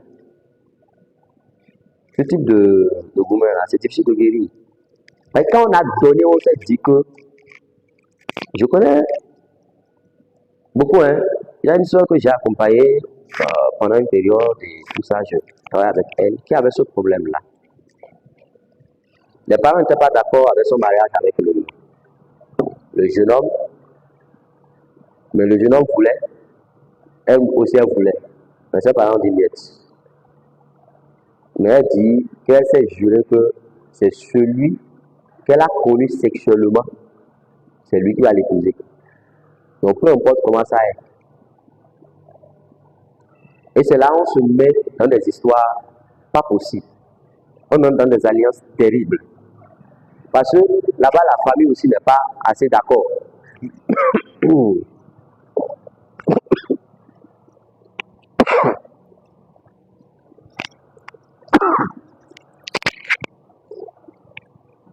C'est pour moi, non? Merci. Excusez-moi. Mais peu importe comment ça est là-bas, elle dit, franchement, elle doit entrer. Vous devez faire attention. Vous devez faire très, très, très attention. Votre corps, la Bible dit, est le temple du Saint-Esprit. Et je vais vous montrer une troisième conséquence. Et peut-être sur ça, je vais passer sur le chemin de sortie. C'est-à-dire comment vivre dans la pureté sexuelle. C'est ça, non?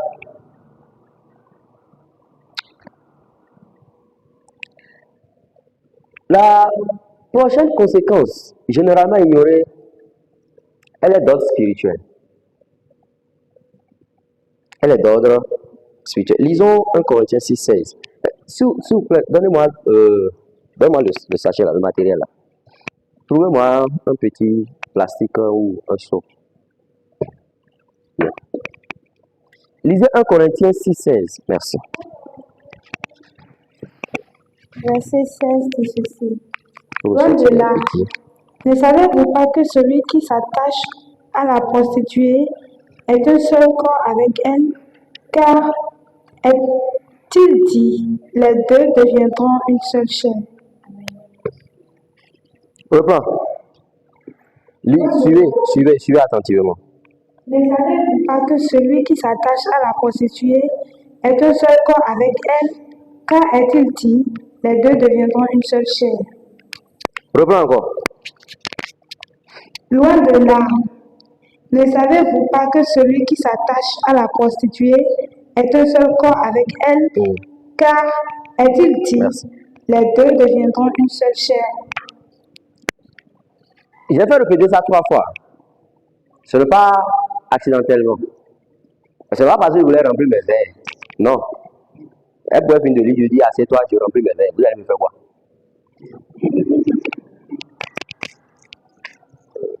Ce n'est pas de l'eau dedans. Hein. Merci.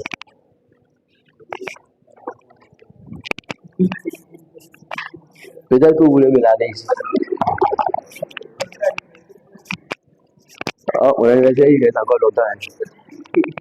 Alléluia.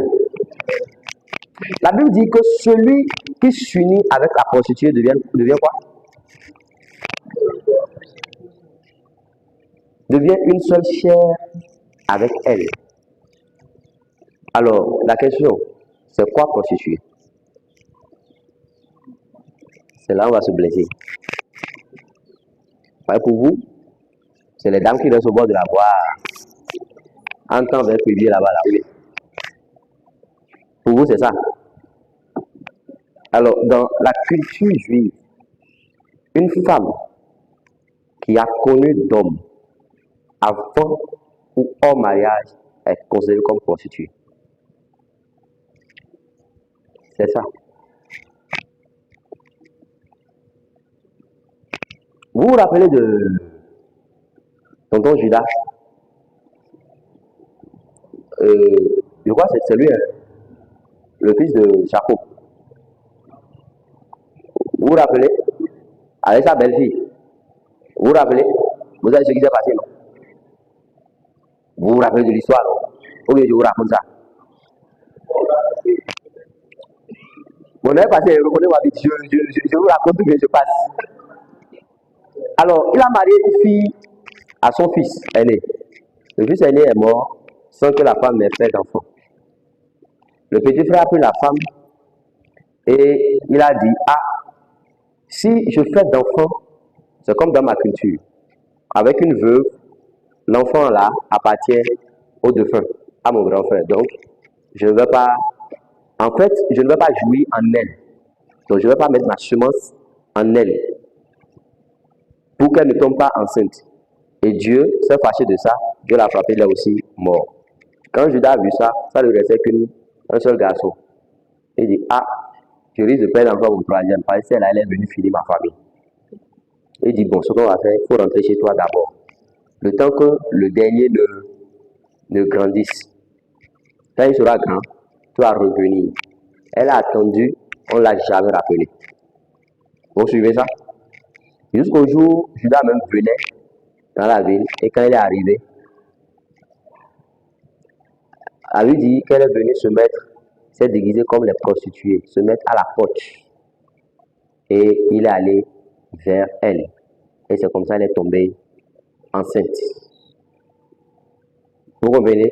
Pas parce qu'elle le faisait, mais parce qu'elle s'est retrouvée là et est allée avec un autre homme qui n'était pas son mari, qui n'était pas censé être son mari, c'était son beau-père, elle était considérée comme une prostituée.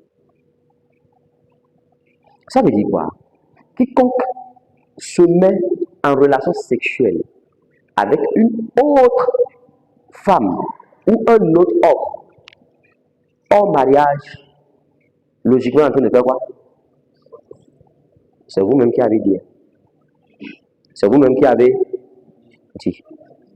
Hein? Ah, vous renoncez maintenant. C'est vous-même qui avez dit. Vous suivez ça? Je vous explique. Je vais faire une expérience chimique ici. D'accord? Pour qu'on puisse comprendre réellement ce qui se passe pendant les relations sexuelles. Les relations sexuelles sont des moments de partage et d'échange. Je dis, les relations sexuelles sont des moments de partage et d'échange. Quand vous vous mettez en sexualité avec quelqu'un, un homme ou une femme, vous partagez certaines choses.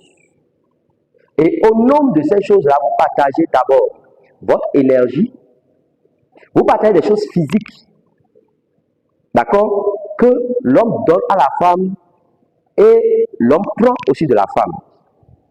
Vous partagez votre énergie, comme je le disais tout à l'heure. Vous partagez aussi vos démons. Cela, c'est compliqué. Vous partagez vos défis et vos démons. Est-ce que vous avez déjà entendu dire quelque part que la fille là, quand quelqu'un se met avec elle, les choses lui marchent? Ou bien la fille là, quand quelqu'un se met avec lui, ses affaires cool. Vous avez déjà vu ça? Vous avez déjà entendu parler de ça? Comment vous expliquez ça? Ou bien non, c'est un truc du monde seulement, on dit. C'est ça? Mais comment vous expliquez ça?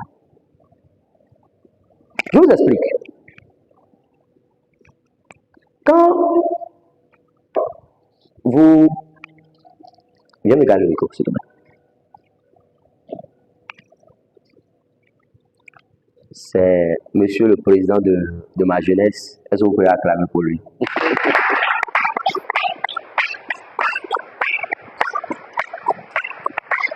Voilà. Merci. Monsieur le président, voici votre homologue. Homologue, on parle de la présidence. Alléluia. Alors, je suppose que, bon, les filles, vous les... Quelle couleur? Donc, ce qui est... Ça là, c'est quelle couleur là? Marron. Et c'est quelle couleur ça? Rose. Ok. Donc, ça, c'est une femme. Et ça, c'est un homme. Cet homme-là n'est pas venu ici. Hein. Cette femme aussi n'est pas venue ici, ou bien? Voilà. Alors, je suppose que celui-ci, dans ses origines, il a beaucoup de défis. Parce qu'au départ, l'eau était limpide. Mais à cause de tout ce que la personne a connu, l'eau a pris cette couleur-là. D'accord? Je suppose que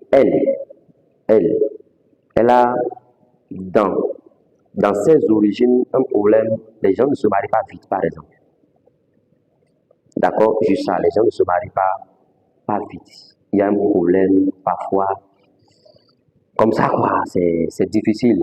Elles finissent peut-être par prendre le mari de quelqu'un et puis on dit bon, garçon c'est garçon. Je reste sur ça seul ou bien je mets un deuxième. Bon, donnez-moi passer un deuxième. Peut-être dans ses origines, il y a par exemple l'échec. L'échec. D'accord? Ça marche difficilement. Difficilement, ça décolle. Difficilement, l'échec. Même pour avoir un simple diplôme à l'école, c'est difficile. D'accord? Le bon monsieur, lui, il n'a pas ce que l'autre a. Lui, ce que lui a, il a un problème de blocage. Blocage. Quand il commence les affaires, il y a un seuil, il n'arrive pas à excéder. Et c'est courant, c'est régulier. Vous suivez? Voilà. Et c'est ça, lui, son problème. Hein? Voilà. Peut-être qu'il est aussi alcoolique. Merci, frère. Il a inspiré. Donc, lui, il a le blocage et l'alcoolique. Les deux personnes se sont vues et se sont aimées. Ils ont décidé de marcher ensemble, d'avancer ensemble. Un jour, le monsieur a dit, si tu m'aimes, il faut prouver. C'est ça, non, les gars? Si tu m'aimes, il faut prouver. Avec des je t'aime tous les jours. Et j'envoie forfait 200 incessamment là.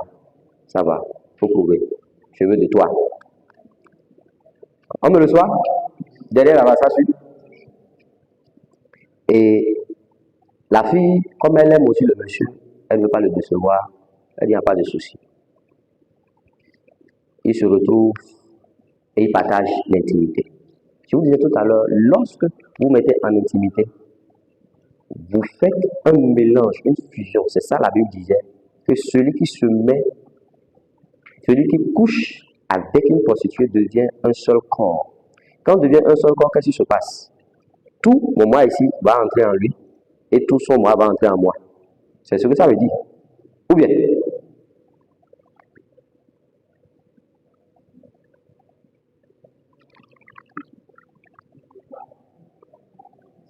vous avez vu? Alors, est-ce que les couleurs restent les mêmes?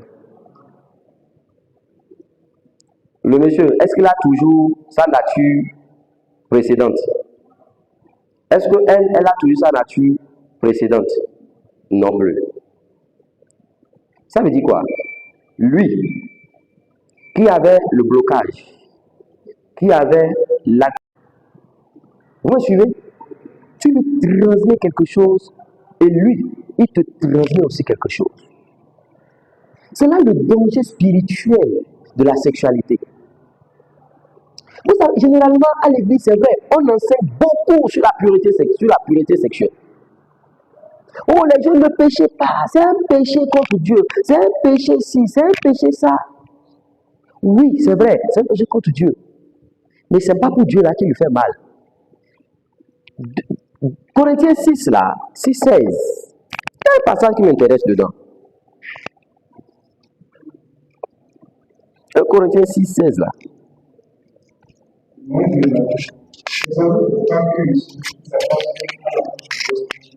Oui. Continue. Vas-y. Continue.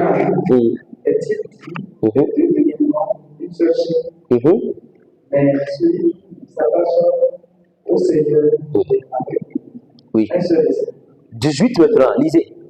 Dieu est ici. Quelqu'un entre le péché qu'un homme commet. Ce péché est hors d'homme. Oui. Celui qui se livre à l'impudicité, oui. Celui qui se livre à l'impudicité fait quoi?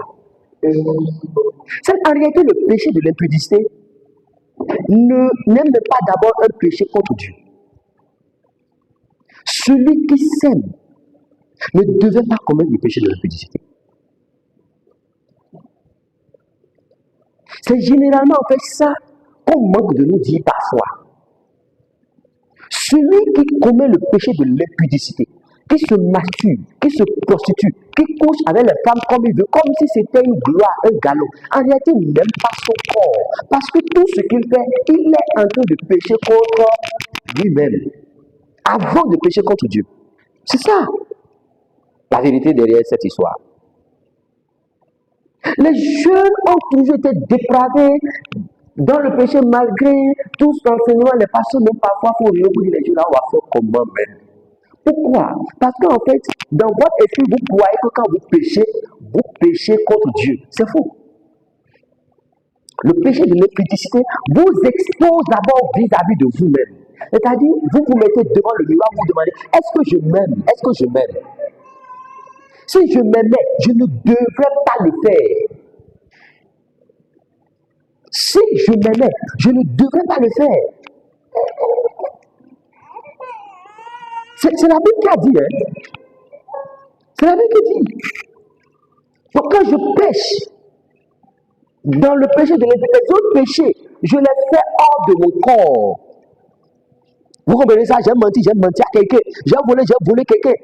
Mais le péché de l'impudicité, en fait, c'est comme se prendre soi-même et se mettre sur une table de forge et commencer à se battre, se taper. Ah! Je sais si quelqu'un est en train de comprendre. La pureté sexuelle, quand on est bien enseigné là-dessus, je vous promets que les pasteurs n'auront même pas besoin de faire garde-corps derrière vous. Sérieusement. Parce que tu apprends à dompter ton corps. Tu apprends à veiller sur toi-même. Tu apprends à te dominer. Tu ne te laisses pas conduire par les désirs, n'importe quel désir qui se présente à toi. Non. Non. Quand tu commets le péché sexuel, tu pêches contre toi-même. J'ai l'habitude de dire à certains jeunes, certains adolescents surtout, et quand on se rencontre, les parents se plaignent, la paix dit, calme-toi, on va parler. On te dit non, garçon n'est pas bon, que la sexualité, que c'est dangereux, c'est quoi? On vous a déjà dit ça une fois ici, non? Surtout les filles. Ou bien? Bon, vous-même aujourd'hui, vous savez qu'on vous a menti, ou bien? Hein? Vous savez qu'on vous a menti, non? Ou bien? Hein? On vous a pas menti. Mais vous, hein? Vous m'écoutez quoi? Mais vous priez pour le mariage aujourd'hui, non?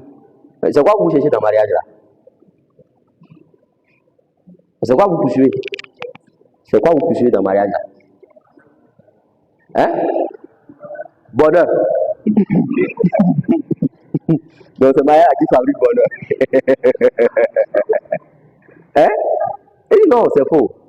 C'est faux. C'est faux. Dites la vérité aux enfants. Sexe là, tout le monde aime ça. C'est doux. C'est doux. Tout le monde aime ça. Sinon, t'as pas maman qui dit que c'est pas bon de ne pas faire là. Elle-même, quand papa refuse de manger un soir, elle est dans tous ses états. Ou bien, quand papa sort, il ne rentre pas vite. Elle est mécontente. Ou bien, et la petite fille sait, le jour où maman s'est lavée vite le soir, jusqu'à elle a fait maquillage, elle ne sort pas. Elle a porté paille, joli et pour aller dormir. Elle dit, ouais maman, aujourd'hui tu as fait fort. Mais tu as très satisfait. Oui, elle dit ça, en fait c'est de l'ironie, elle sait. Elle sait. Il faut expliquer à l'enfant. Ce n'est pas tout ce qui est doux qu'on fait. Non. Dans ce qui est doux là, il y a un danger derrière que toi tu ne peux pas encore supporter. Oui. Il y a des combats derrière que tu ne peux pas supporter. Il y a des défis derrière que toi tu ne peux pas supporter, qui vont te détruire. Tu sais, la sexualité de juste quelques minutes, ce n'est pas un problème. Mais c'est ce qui est derrière la sexualité qui est un problème. Un peu comme ces combats, ces luttes, ces malédictions que vous contractez. Vous savez, quelqu'un va me dire je suis chrétien, c'est faux. Quand tu es chrétien, tu ne fais pas ça. Quand tu es chrétien et que tu surpasses les lois que Dieu a établies, tu deviens païen à ses yeux. Il t'expose. C'est comme ça que Dieu fonctionne. C'est comme ça, Dieu fonctionne. La sexualité, Dieu l'a créée pour beaucoup de choses dans le foyer. Mais la sexualité n'est pas quelque chose qui doit être un outil hors d'un couple ou d'un foyer. La sexualité est pour le foyer. Je le répète, la sexualité est pour le foyer. Et je vais aborder mon dernier point, le chemin de sortie, comment vivre dans la pureté. Ouais, merci. Alors, la bonne nouvelle est qu'il y a moyen de sortir. Et je veux dire à un jeune, ce soir, c'est possible de vivre dans la pureté sexuelle. Est-ce que tu peux le dire à ton voisin? Dis ça, dis-lui ça. C'est possible de vivre dans la pureté sexuelle. Dis-lui ça bien, dis-lui ça bien. Donc, tu as peur de lui, regarde dans les yeux, pas lui. Dis-lui ça. C'est possible de vivre dans la pureté sexuelle. Bon, s'il est bizarre, c'est possible de vivre dans la pureté sexuelle. S'il est bizarre, c'est possible de vivre dans la pureté sexuelle. On peut vivre la pureté sexuelle. C'est possible. C'est possible. La première clé, c'est d'abord prendre conscience. Comme ce que nous sommes en train de faire ce soir. On a pris conscience des conséquences. Je n'ai juste évoqué que 1 ou 2 conséquences.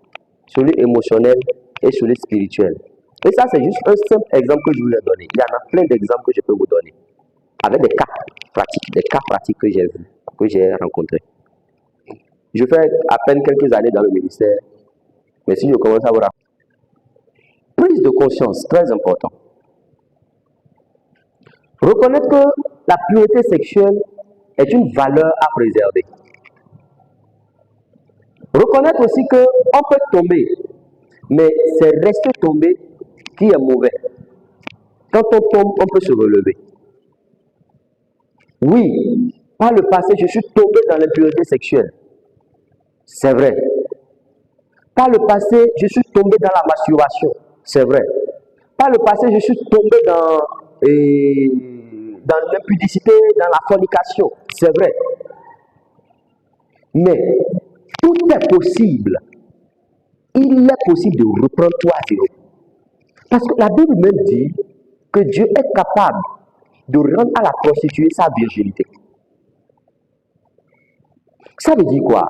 Quand on revient à Dieu, Dieu est capable de nous restaurer et de nous redonner notre éclat de départ. Alléluia. La deuxième chose, c'est de prendre une décision ferme. Une décision ferme. Vous savez, le péché de l'impudicité,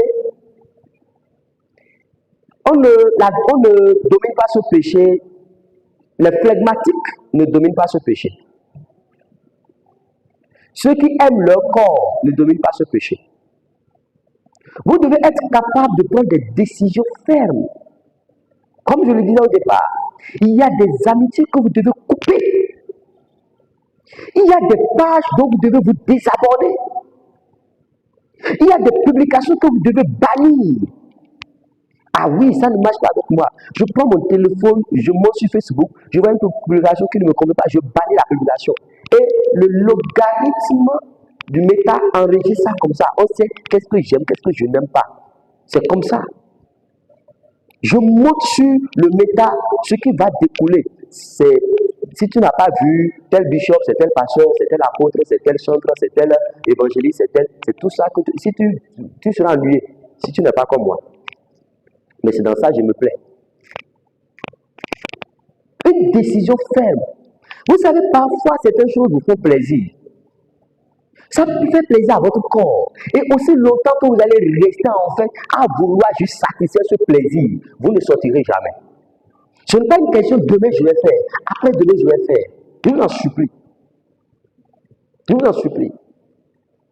Parce que l'impureté sexuelle a même une grave conséquence sur votre santé.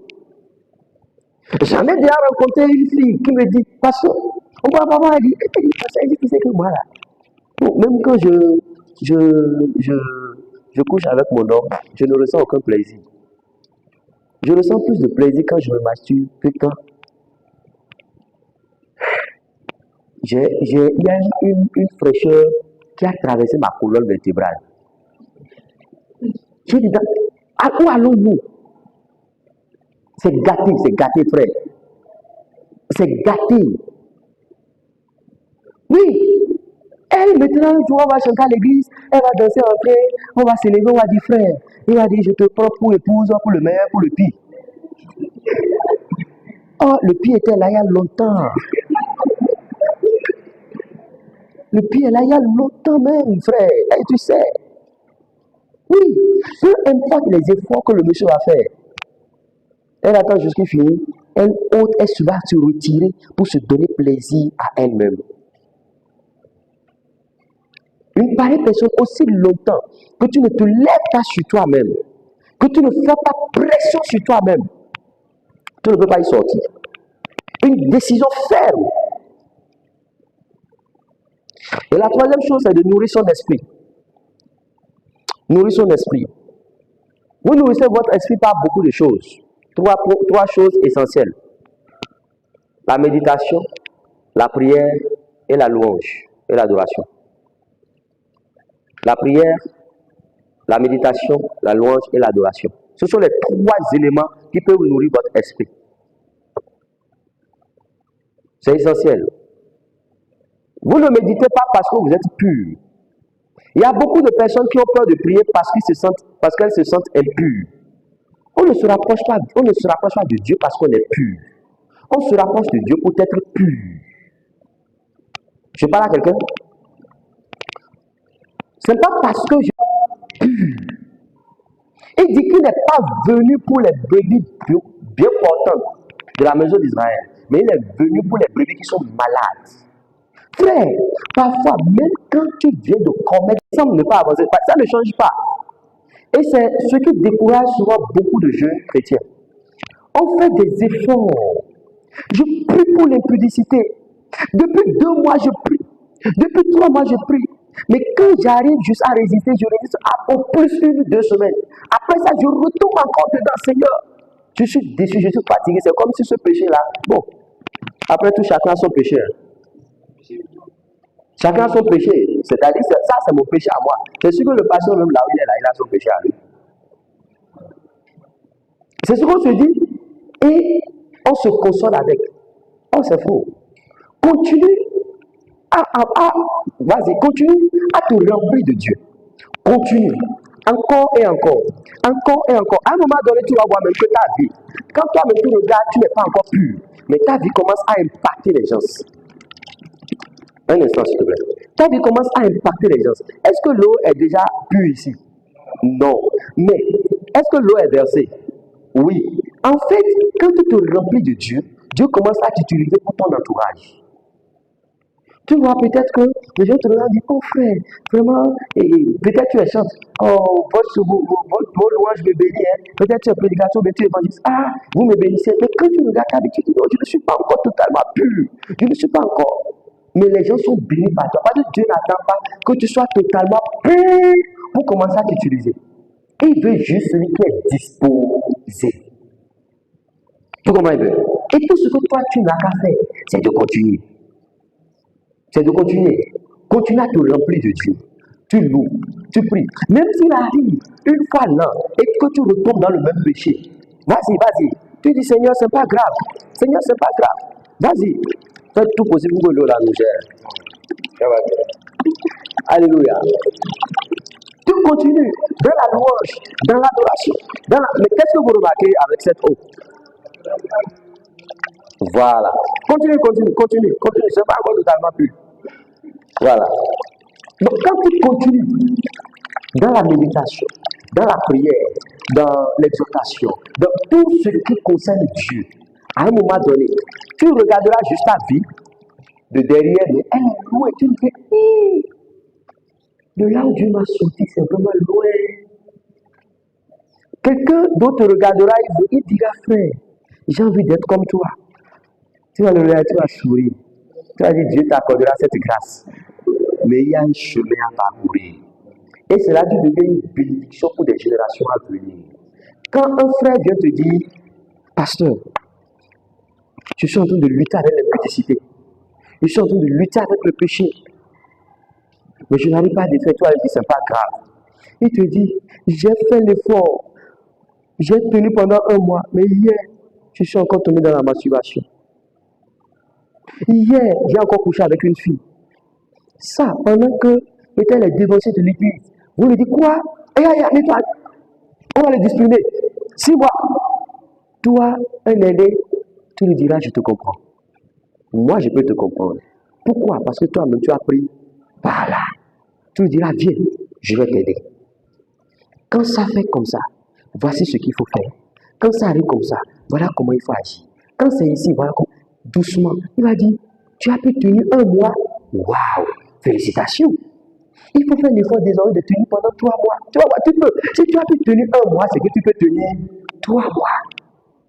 Tu dis, ah, vous êtes sûr, grand frère? Vous êtes sûr, papa? Vous êtes sûr? Tu vas dire, oui, c'est possible. C'est possible. C'est possible. Il va revenir 3 mois après, il me dit, j'ai fait tout possible, je suis allé à 5 mois. Mais la fille, elle m'a tenté, elle m'a fait ci, c'est elle qui a fait ci. Le monsieur, il m'a menacé. Moi, je suis allé chez lui seulement, c'était pour le saluer. Hein. C'était pas pour. Et il est arrivé. Oh, je me sens sale. J'ai même envie de quitter l'église. J'ai même envie. Tu me diras, bien aimé, l'espoir est possible. Tu peux sortir, tu peux finir avec. Alléluia. Alléluia. Qui est béni par mon intervention, même si j'excède l'heure.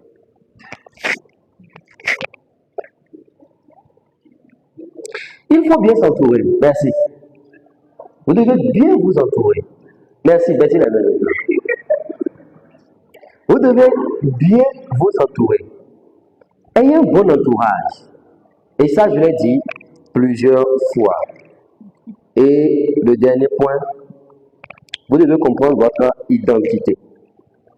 Dépendre de Dieu et comprendre votre identité. Vous savez, parfois nous tombons dans certains péchés parce que nous ne savons pas qui nous sommes. Nous ne savons pas qui nous sommes. On ne sait pas qu'est-ce que nous valons. Vous savez, peu importe la folie du fils de talon, hein, il ne peut pas aller boire jusqu'à... il va traîner par terre. Et demain matin, on va le ramasser au bord de la voie. Vous savez ça? Pourquoi? Parce qu'il sait qui il est. Il sait qui il est. Peu importe sa folie, il ne peut pas entrer dans n'importe quel bar. Parce qu'il sait que même sa vie n'est pas en sécurité. Et c'est ça que vous devez comprendre. En tant qu'enfant de Dieu, vous ne devez pas entrer n'importe où. Vous devez connaître quelle est votre identité. Qui vous êtes en Christ. Qu'est-ce que vous valez? Vous avez une valeur. Vous avez une valeur. Et c'est parce que, franchement, parfois, nous ne savons pas qui nous valons. C'est pourquoi on se met en relation avec n'importe qui. Oui. Oui. Si tu te mets en relation avec n'importe qui, c'est pas qui tu vas, qui tu vaux. Qui tu vales. Bon, ça va dire, c'est pas qui tu es. Ça va finir. Alléluia. Découvrir son identité est important. Découvrir qui tu es en Christ est très important. Je crois qu'un de ces jours, on reviendra sur cette thématique-là. Comprendre et découvrir son identité en Christ. Alléluia. La pureté sexuelle n'est pas une faiblesse, c'est une force. C'est un choix de vie. C'est un choix courageux dans un monde qui valorise le contraire. Aujourd'hui, quand vous êtes entre amis, si vous êtes 5 et que toi tu dis que tu es encore plus chaud ou tu es encore vierge, tu as honte même de le dire. Ou bien, tu as honte de le dire. Par exemple, elle veut montrer quoi? Elle dit quoi? Elle demande de la discipline, elle demande de la foi, elle demande de la détermination. Mais retenez une chose, c'est possible. C'est possible. De vivre la pureté sexuelle, c'est possible. C'est possible. Que Dieu vous bénisse. Est-ce qu'il y aura des questions?